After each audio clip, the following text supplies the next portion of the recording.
Tem um momento na carreira que precisamos dar um passo além. É hora de fazer uma pós-graduação. Só que muitas vezes o custo pesa no bolso, inviabilizando tudo. Com a pós-graduação do Senac, você não tem esse problema. Cursos com até 50% de desconto e muito mais tempo para pagar. TCC opcional, modelo flexível com aulas presenciais e online e alguns cursos com apenas 12 meses de duração. Não tem mais desculpa, hein? Saiba mais em sp.senac.br/pós-graduação. How would you like a 15% discount to my daily email, the stack of stuff, the show notes, discounts to the conference, all of that? All you need to do is text the word show to 33777. You'll get the annual subscription with a 15% discount to my daily email. You'll get the stack of stuff, the links to the show notes, discounts to the conference, and so much more. All you have to do is text the word show, S-H-O-W, to 33777. Text show to 33777.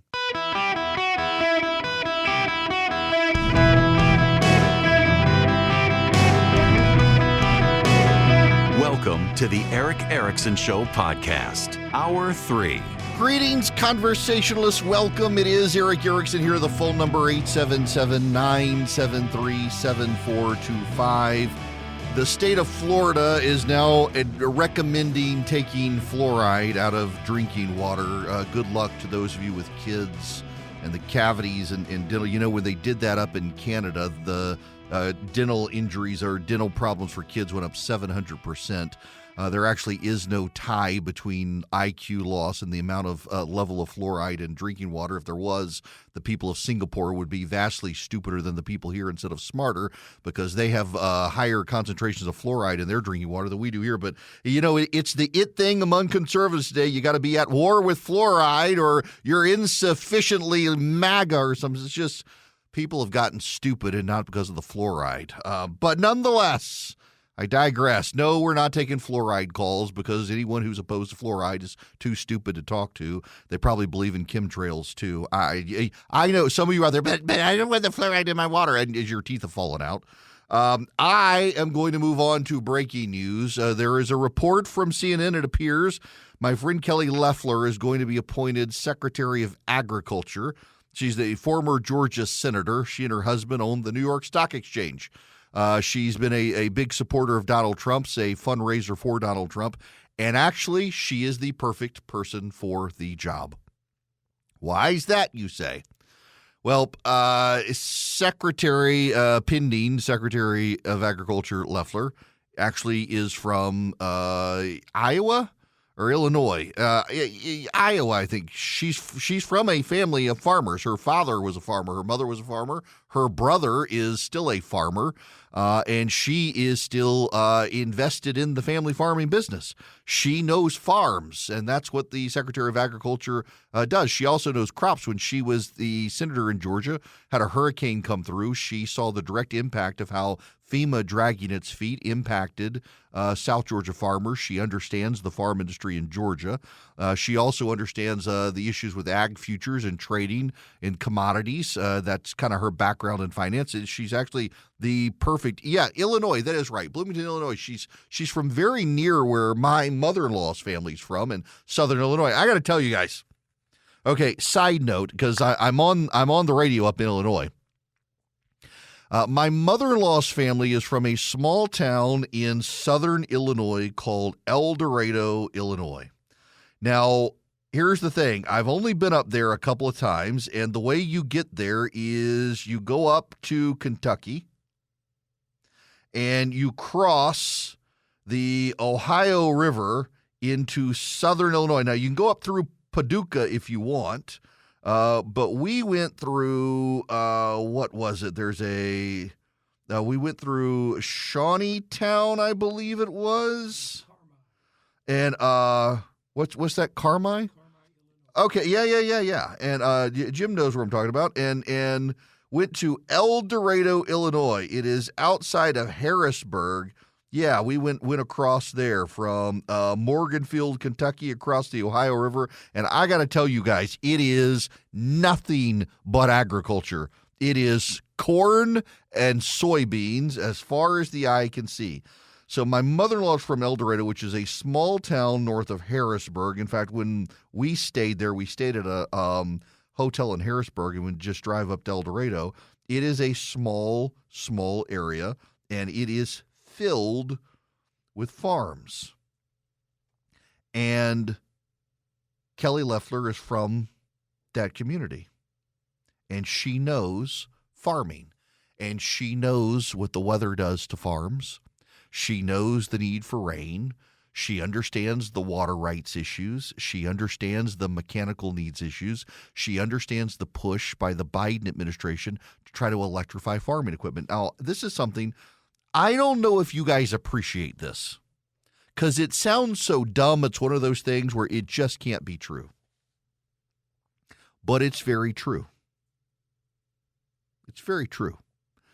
The Biden administration, in addition to trying to push you and me into electric vehicles, have been trying to push farmers to electrify their farm equipment. In fact, at the gathering in August, Senator Loeffler and I were on stage having this conversation.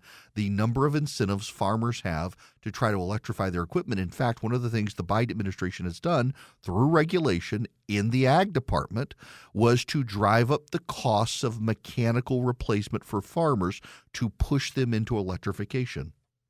I don't know if you know this or not, but when you're harvesting thousands of acres with your combine, the weight of that vehicle is extraordinary. You add the batteries to it, you compound the weight. You compound the weight. This thing is going over dirt, not pavement. It's getting into the ground. It's tearing up the field already with its weight. It's going to be even worse with the battery. But wait, there's more. Farmers, stop me if you've heard this one before, but there's this thing called weather. And farmers are not going to harvest a lot of crops when it's raining. The reason is because they don't want the corn or the soybeans or even the hay to be wet when they harvest it, because it'll get moldy. So if you're rushing to harvest your field and get the crops out of the field before the rain comes, and you got to stop because, oh my God, the combine, it's out of juice. I got to run the extension cord out here and plug it in and wait. Guess what? You're going to ruin your crop as the rain comes in, waiting for your combine to charge. As opposed to, let me go fill it up with some extra diesel and away we go. It's stupidity. So Kelly Loeffler, the rumor is at Mar-a-Lago, she'll be announced today as the Secretary of Agriculture. She'll be a fantastic pick. She is extremely smart. She is one of the smartest people I know. She is extremely empathetic to the plight of farmers in this country, having come from a family of farmers, which her brother still is. She has lots of stories about the absurdity of Biden administration regulations on her family farm. She knows this issue. A lot of people will look and say this maybe isn't an appropriate pick. Her background is finance. Actually, her background is agriculture and ag commodities. It translated into finance. So yeah, I mean, this is a really good pick. And also, it seems like given the agriculture production of Georgia, it kind of makes sense that you would have someone from Georgia being the Secretary of Agriculture. Sonny Perdue, the former governor of Georgia, was Donald Trump's Secretary of Agriculture the first time, and now Kelly Loeffler will be the Secretary of Agriculture for Donald Trump the second time. So Trump will have had two people from the state of Georgia serving as Secretary of Agriculture. She'll be an easy confirmation in the U.S. Senate as well. She's not a controversial pick. She is right for the job. She knows it. This is a very good pick by Donald Trump.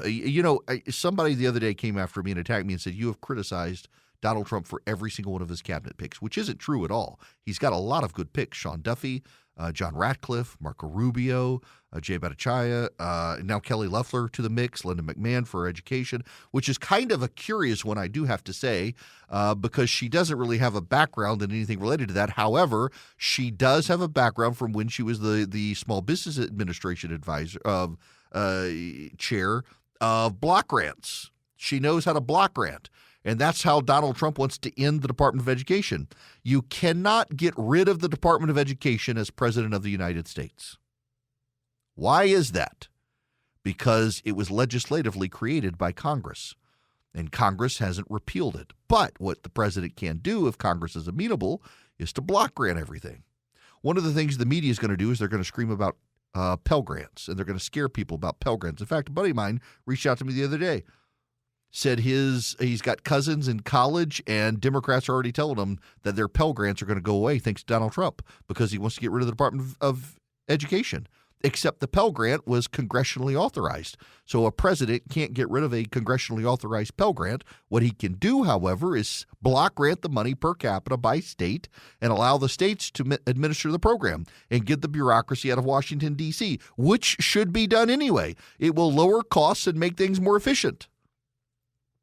The idea that you must depend on the federal government for everything is ridiculous. Frankly, I think we could probably at this point in our nation's history get rid of the Agriculture Department and get rid of the Education Department and get rid of the Post Office and get rid of Veterans Affairs, roll them back into the Pentagon with the Department of Defense, and get rid of Health and Human Services and block grant all that stuff. There are plenty of cabinet positions we do not necessarily need.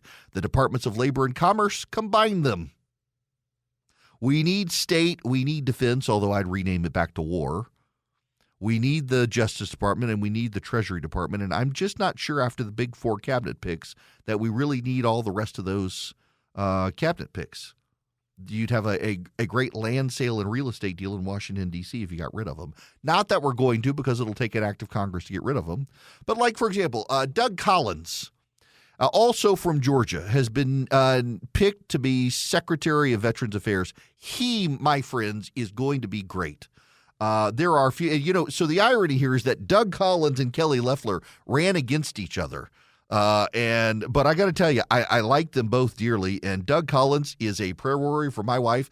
That guy texts me regularly to check on my family. I love the man. He is a wonderful human being.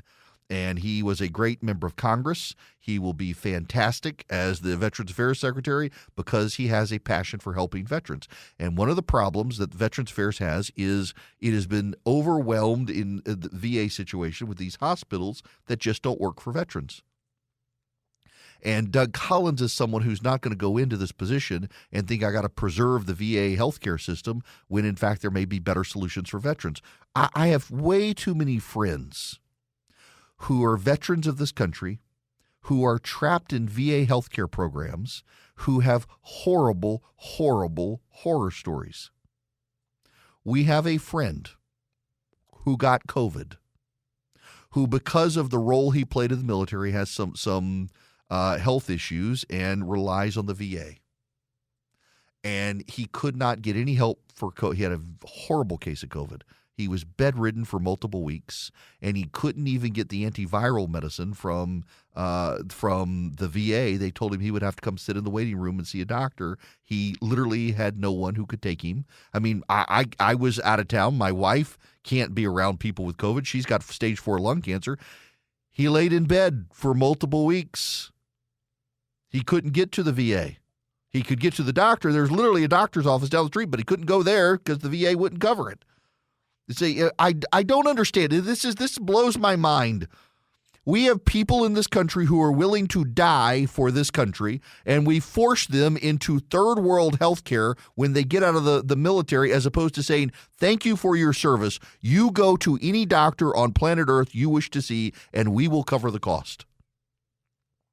It seems to me that if you are willing to die for the United States of America, we should be willing to cover your costs at whichever doctor you wish to go to when you get out of the military. But instead, too many of our veterans are forced to go into a VA system where they sit and wait in the VA hospital until somebody comes by and realizes, they're dead, one less patient to have to deal with. That's why I'm excited about having Doug Collins there. He will be a fantastic Secretary of Veterans Affairs. And Kelly Loeffler understands farming. She's a fantastic pick. These are solid picks from Georgia for Donald Trump. Georgia and Florida seem to be leading the way for his picks. I'm okay with that, although I'm sure people from other states will be saying, what about us? Well, get good people like Kelly Loeffler and Doug Collins, and then you too can have cabinet picks. Esse podcast é um oferecimento de Samsung Galaxy AI. E sabe o que mais ele te oferece? Que tal uma nova maneira de buscar na internet a partir de fotos ou do que está na sua tela? Fácil, fácil. Viu? Circulou? Encontrou. Ou quem sabe um assistente de notas para gravar reuniões, transcrever gravações e organizar, produzindo resumos eficientes. Tem tanta coisa que o Samsung Galaxy AI pode fazer por você. Clique aí no banner para descobrir o que. Galaxy AI, a inteligência artificial nas suas mãos. Alrighty, how's about a phone call here? 877-973-7425. Dwayne, you're up next. Welcome. Hey, good to talk with you. Thank you. You were talking about regulations and what they would pass right before they left office. But I know you remember back in 2000 when Clinton was leaving, and they were doing a study about how much arsenic was in the water. And so right before he left, he said, well, let's just go ahead and put that in place. And it was like reducing it from 5 parts per billion to 1 part, some tiny little thing. But when W comes in, he says, no, that's going to cost all the little water utilities millions of dollars. We need to keep studying this. Do you remember? I do remember now. And within a month of him taking office, they were running commercials on television about W wanting to put arsenic in the water. You remember that? Yep, I do. That's such a good.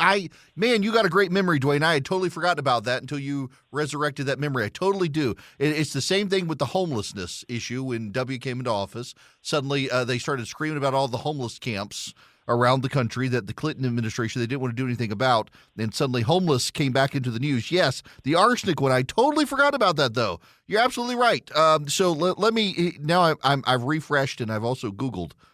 Yes, so the government was studying arsenic in water. It's at so little parts per million, and it's naturally occurring. Like in many cases, fluoride is naturally occurring in water. And the Clinton administration decided they needed to get local municipalities to reduce the level of arsenic in water, even though there actually wasn't a cause to be shown that reducing it further than it already is naturally occurring was worth it. But they wanted to do it anyway. So when Bush comes in, he puts a pause on that regulation and says that now we haven't actually decided if this is determinative to healthcare outcomes. And the media reported it as he's going to poison people with arsenic in water. No, actually, all it was he was leaving things where they had always been. It's like, honestly, it is like the fluoride situation to a degree in that fluoride is naturally occurring. Like in Israel got rid of fluoride mandates in local water because the sources of water in Israel naturally produce the fluoride levels that in many parts of this country we put in water. But for people who freak out about fluoride in water in this country, when Calgary, Canada got rid of fluoride in water, their dental issues for kids went up 700%. Singapore actually puts more fluoride in its water than anywhere in the United States puts in its water, and yet no one is freaked out about Singaporean kids being stupid. In fact, in this country, they want to do Singapore math now because they say it's better. All it is repackaged Common Core. It really has nothing to do with Singapore, but that's what they call it because they think the kids in Singapore are smart, even though they have more fluoride in the water than we do. Now, I want you to be smart and go to visioncomputers.com to get your next computer. They can build you what you need and what you want, and they can give you their 5-star service. Call them at 404-COMPUTER. Go to visioncomputers.com. Now, listen, one of the things they do, if you get a computer from them, they'll migrate everything over. So you're not going to lose your emails. You're not going to lose your files. You're not going to have to rebuy all of your applications. They're just going to migrate everything over to your new computer for you, make it seamless for you to operate. And you'll have them, if you get your computer from them, and if you have any questions at all, you'll get a special number to call, and you won't go through the calling +1, press 3, +2, +3, press 1. You'll just get somebody to answer the phone and answer your questions. So call them at 404-COMPUTE today. See how quick they answer that number. 404-COMPUTE. Tell them I sent you. You'll save even more money.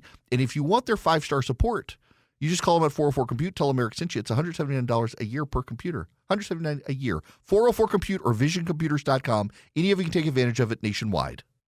Greetings, conversationalists. Welcome. It is Eric Erickson here across the United States. The phone number is 877-973-7425 should you wish to be on the program. It is an open line Friday. I do need to tell you guys that I think that Kelly Loeffler is a great pick for Secretary of Agriculture. I'm excited to see that.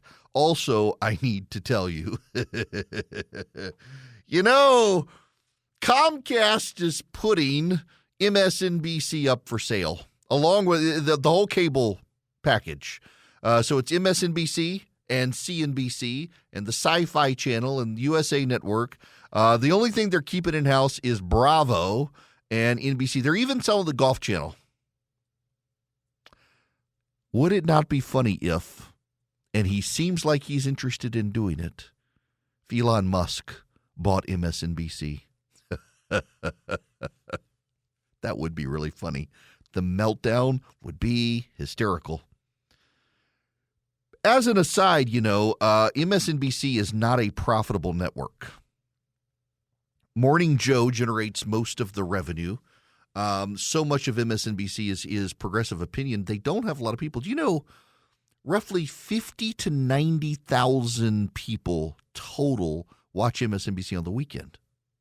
And they're even their major stars like Rachel Maddow and the like, they don't get – so advertisers only care about people aged 25 to 54. MSNBC does not get a lot of 25 to 54-year-old watchers. Fox News gets more. MSNBC gets a lot of elderly progressives. And advertisers don't care about elderly progressives. Now, I want to move on, but I want to go to Jackie first. Jackie's been waiting very patiently. Jackie, welcome to the Eric Erickson Show. How are you? I'm good, and thank you. I appreciate you very much. Sure. I have been a Tulsi Gabbard fan for a couple of years, and I didn't realize how controversial she is. And exactly, I don't know exactly what it's about, but I'd like your opinion on her for the intelligence position, and if you think she's going to be confirmed. Oh, absolutely. So, Jackie, I'll tell you, she's not my favorite politician, but I will be as objective as I can. She served in the military. She enlisted in the Hawaii National Guard. She deployed to Iraq. She served in logistics. She actually wound up not seeking re-election in Hawaii state legislature because of her service. Then she went to officer candidate school. She was commissioned as a second lieutenant. And you can't detract from her and her service. She then got elected to the House of Representatives. And she served her stint in local government in Hawaii and the like. Here are my problems with Tulsi Gabbard. I'm not a huge fan of aggressive libertarianism. Look, I like small government and all that, but she's from the left-wing branch, the progressive branch of libertarianism. I think she's descended too much into, for example, she likes Edward Snowden. I think he's a traitor. She has called Bashar al-Assad in Syria a victim. I don't think he is. I think he's a monster. I think that she has viewed herself as a truth teller, and I think she's bought into some of the crazy stuff out there. That being said, I have policy disagreements with Tulsi Gabbard. She is a veteran of this country's military. And if Donald Trump wants her to be the director of national intelligence, I can't muster myself to care enough to oppose her when I look at the horrible people, John Brennan and others that Obama surrounded himself with, Susan Powers and the like. Tulsi Gabbard, it would be far better than any of them to be director of national intelligence. I think that her inclinations on the world stage are not great. For example, she has questioned Japan's willingness to defend itself against China.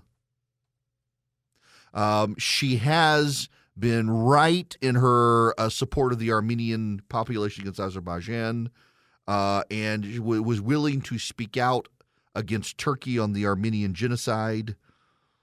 I don't like her position on Ukraine. I think she's been too friendly to Vladimir Putin, but it's complex. There are things I agree with her on, things I disagree with her on. But again, I'm like that with everyone. There are things I agree with, things I disagree with. If Donald Trump wants for his director of national intelligence, John Ratcliffe is going to be in charge of the CIA. He's brilliant. He's great.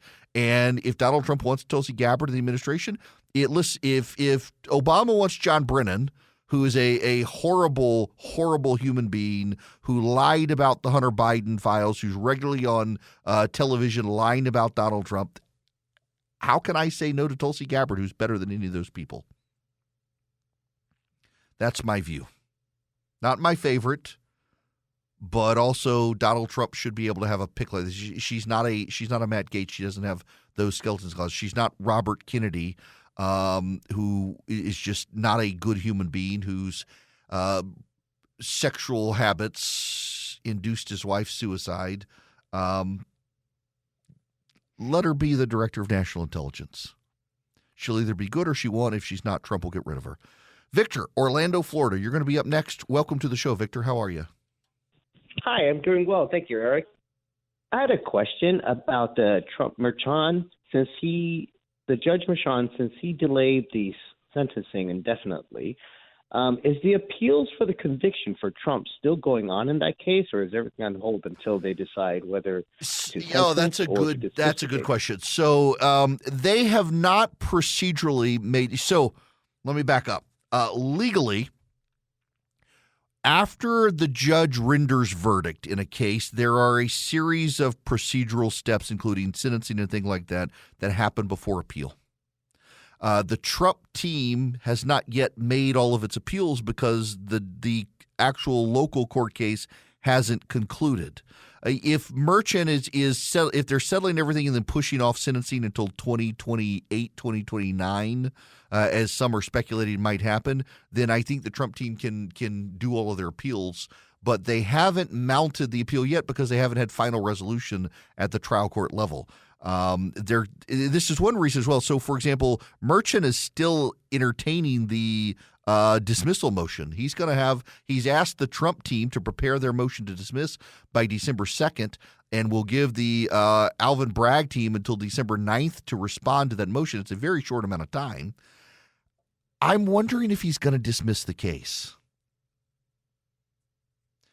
Because let's be honest here, the entirety of the Trump case was lawfare. The entirety of the Trump case was about trying to stop Donald Trump from getting elected. And they've lost now. He's gotten elected. Might as well dismiss it. I don't know how it'll play out, but postponing sentencing until after Trump gets out of the presidency is just a dumb thing to do. Now, speaking of New York and Alvin Bragg cases, there's the Daniel Penny case. Satish Chandru is a forensic pathologist who has testified for the defense team. And said Daniel Penny, if you're not familiar with this case, this is the man who put Jordan Neely in a chokehold. Jordan Neely was a schizophrenic who was harassing people on a subway train. Daniel Penny was a tourist who had come into New York. Jordan Neely was harassing people, threatening people, menacing people. Daniel Penny had been in the military, put Jordan Neely in a chokehold, and Jordan Neely died. And instead of heralding Daniel Penny as a hero for protecting the people on the train from a dangerous schizophrenic, Alvin Bragg is prosecuting him as a murderer. It has come up in the trial that Jordan Neely was still alive when the police got there. He still had a heartbeat, and he died in police custody. But they charged Daniel Penny with his murder. The forensic pathologist said that Neely passed away from the combined effects of sickle cell crisis, schizophrenia, struggle and restraint, and synthetic marijuana in his system. Synthetic marijuana amplifies schizophrenia. He had sickle cell, and he had increased risk of cardiac death between synthetic marijuana, the drugs in his system, the schizophrenia, the sickle cell. And it is not in dispute at this point that Daniel Penny did not kill him. In fact, they've released the video of Daniel Penny in custody, and it is very clear his intention was not to kill Jordan Neely, but to restrain him when the chokehold. And in fact, we know that he was still alive, Jordan Neely was. When the police got there, he still had a pulse, he still had a heartbeat. The doctor says Neely was rendered unconscious, but was not the cause of death. Now, this is being disputed by the state's medical examiner, you should know. Two sides to the story there. But my overarching issue is when this happened, the conversations on MSNBC and elsewhere from the left were that when you're on a subway train in New York City, you expect to be harassed by schizophrenic homeless people. That was actually an argument made. I think it was Torre, that guy, somebody, I don't know what happened to that guy. But I think it was him. Don't hold me to that. But it was people on the left, not just him, who made the case. The problem here is that you should not expect to be harassed by homeless people who have schizophrenia anywhere. But progressives in progressive cities, where they want everybody to move into these massive urban corridors, they want to get you out of rural areas where you use your fossil fuel burning car. They want you in a battery-powered public transportation system in a city. And then they think when you get there, well, you are forced to live with this hell. Daniel Penny protected people on the train, and the prosecutors who are letting bad guys out regularly, I don't know if y'all heard, but Alvin Bragg's assistant is now the victim of a Venezuelan immigrant in New York City. Daniel Penny shouldn't be prosecuted. He's not the bad guy. Even the people on the train testified they felt threatened, and Daniel Penny saved them. This gets me to Brian Williams. You remember Brian Williams? He was the NBC News anchor who lied about things related to his time abroad with the military. He was moved over to MSNBC. He's now doing something for Amazon. He was on one of the late shows the other night and last night, and they were asking Brian Williams. I think he was on with Stephen Colbert. Don't hold me to that. But they asked him about the Democrats' loss in the election. Listen to Brian Williams. I think it's insulting when members of the working class, which the Democratic Party has lost entirely in our lifetimes, to insist the economy is doing great. A 12-pack of Bounty is $40. Rich folks don't feel that. Poor folks already switched to Sparkle during the COVID, during the lockdown. And I think telling them that the NASDAQ is gangbusters is further insulting. It's insulting. I think the biggest unforced error of the Biden administration by far was the border. To tell people it's not a problem is insulting. For the working class to see incoming migrants getting welcome bags, debit cards, and motel rooms is probably insulting as well. So there's a lot of work to do. You know, it was when they handed out camo hats that said Harris Walls, and the Democrats they were kind of charmed by that. Their party has gone quinoa, and the rest of America's eating at Cracker Barrel. And so it was kind of an ironic use of something millions of Americans put on their heads to start their day every day. Yeah, they need to reach out to America again. Yes, they do. That would be advisable, and that, I guess, he was on the Late Show when he said that. Yes, with Seth Meyers. It was with Seth Meyers. Yes, the Democrats have lost touch with people, and when you're in a city and a man comes in who protects the people on the train from a schizophrenic homeless man who's turned violent, and you make him the bad guy, you've completely lost touch with people. I sure hope the jury rejects the prosecution here. It's going to say a lot about New York one way or the other with this verdict.